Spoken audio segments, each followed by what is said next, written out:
ده سعره التلج بالعصير بالكوبايه، كل اللي انتوا شايفينه ده 5000 روبيا بس. فهو يعني مشروع بسيط جدا، وربنا يرزقهم.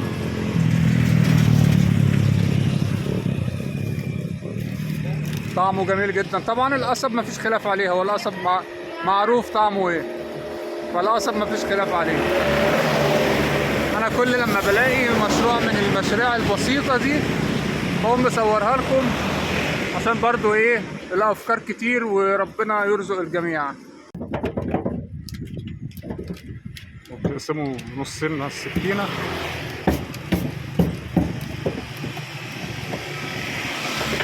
وبعد كده بقى ايه هتحطه في المكنة.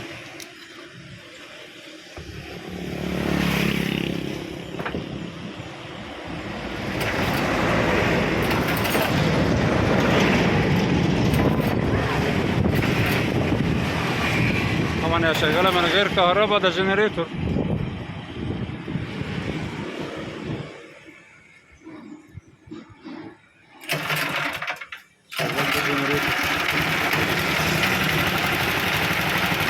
والجنريتور اشتغل، ومكنة عصير القصب الصغيرة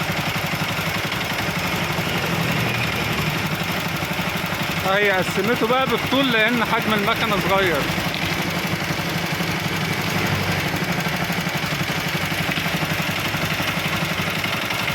ونفس فكرة المكنة اللي عندنا، اللي هي برضو فيها مصفى والعصير بيطلع من الناحية التانية.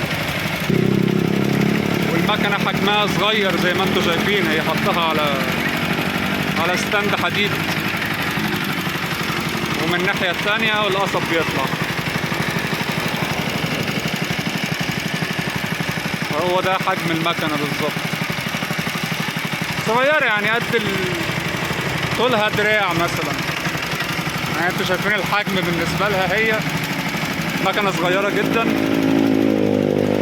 بس بتوفي بالغرض. معلش بقى الدنيا دوشة، المكنة والسكوتر اللي بيعدي، انا ما كنتش جايب المايك معايا، ما كنتش عامل حسابي ان انا هصور. واديها بتصفيه.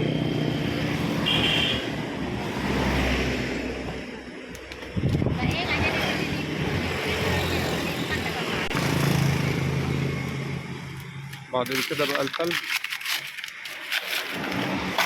حتى هنا تلج، عملية بسيطة جدا يعني، مكنة وشوية تلج وخلاص على كده.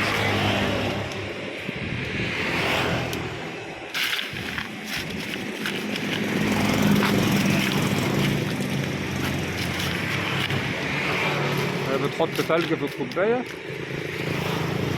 وبس، شكرا على كده. تحط بقى العصير بعد كده.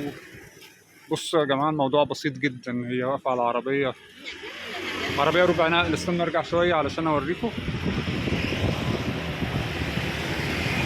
اهو بص، المشروع كله معمول في الحتة دي، عربية ربع نقل ومغطياها من فوق وبس كده يا ريس، القصة انتهت.